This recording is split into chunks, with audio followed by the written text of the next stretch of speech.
A week after writing that Rodrigo Duterte may be the best president of the Philippines,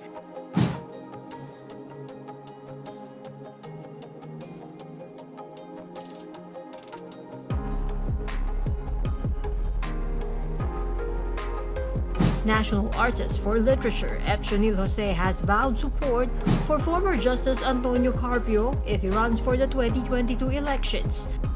Jose declared support for the staunch administration critic in his May 10 column for the Philippine Star.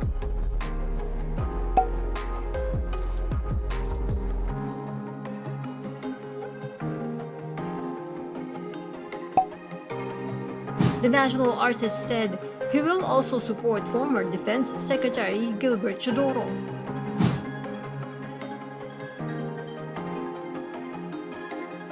Carpio is the chairperson of Isang Bayan, which plans to field a presidential and vice presidential candidate against administration-backed bets.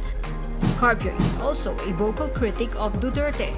He accepted the challenge of the president to debate on the West Philippine Sea. Duterte later backed out of the challenge. In his column, Jose issued a clarification.